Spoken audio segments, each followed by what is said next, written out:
কেউ কেউ প্রচার করছেন, কেউ কেউ জাতির কাছে ওয়াদাবদ্ধ হচ্ছেন, তারা ক্ষমতায় গেলে নাকি এই করবেন।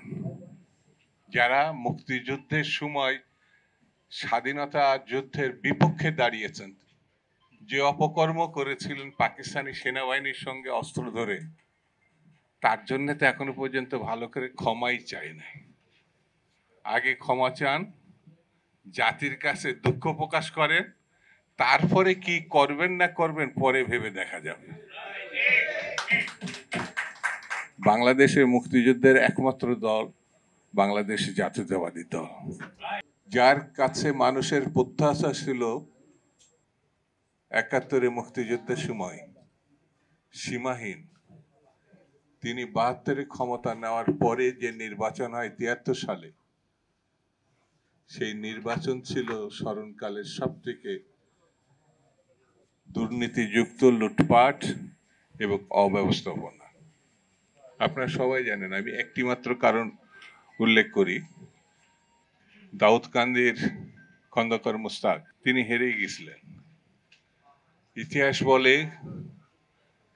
ব্যালট বাক্স শেখ মুজিব হেলিকপ্টার দিয়ে ঢাকায় এনে সেই ব্যালট বাক্স পরিবর্তন করে তাকে জয়লাভ করিয়েছিল। ভাগ্যের কি নির্মম পরিহাস, শেখ মুজিবের পরিবর্তনের যিনি নেতৃত্ব দিয়েছেন বলে অনেকে মনে করেন তিনি হচ্ছেন খন্দকার মোস্তাক। বীর মুক্তিযোদ্ধারা, লক্ষ লক্ষ মুক্তিযোদ্ধারা আত্মহত্যা দিয়েছেন, শহীদ হয়েছেন, ক্ষতিগ্রস্ত হয়েছেন, জীবনের সর্বস্ব হারিয়েছিলেন সেই সময়। তাদের যে ত্যাগ, সেই ত্যাগটাকে জাতির সামনে উপহাসের পাত্র হিসাবে ৭৩ নির্বাচন করেছিলেন শেখ মুজিব। সেই জন্যে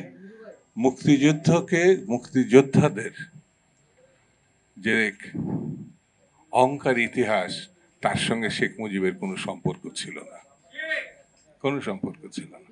তিনি পাকিস্তানে ছিলেন মুক্তিযুদ্ধের প্রারম্ভেই। ২৬শে মার্চ তিনি চলে গেছিলেন। কেউ বলে আত্মসমর্পণ করেছেন, কেউ বলে নিরাপদ স্থানে চলে গিয়েছেন। কিন্তু তিনি দাবি করেন তিনি প্রধান কমান্ডার, তার দল দাবি করে, আওয়ামী লীগ দাবি করে। তো প্রধান কমান্ডার কখনো পালিয়ে যায়? আমাদের বীর মুক্তিযোদ্ধা আমার পাশে যারা বসে আছেন, তারা রণাঙ্গনে নেতৃত্ব দিয়েছেন, আল্লাহ তাদের জীবন রক্ষা করেছেন, নাই তো তারাও অনেক শহীদের মতোই হয়তো শহীদ হতেন। শেখ মুজিবের শহীদ হওয়ার কোনো সুযোগ ছিল না। তার ধারাবাহিকতা একসময় শহীদ জিয়া রহমান এসেছিলেন।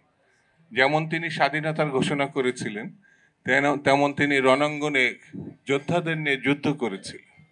সেই জন্য তিনি ইতিহাসে অমর ব্যক্তি।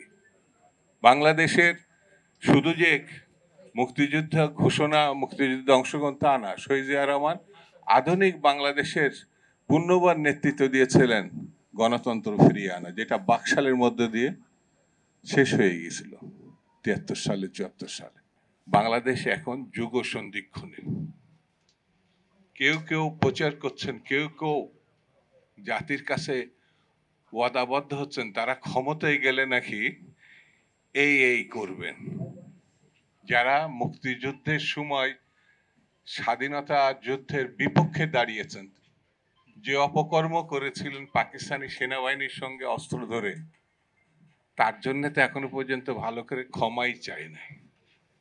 আগে ক্ষমা চান, জাতির কাছে দুঃখ প্রকাশ করেন, তারপরে কি করবেন না করবেন পরে ভেবে দেখা যাবে।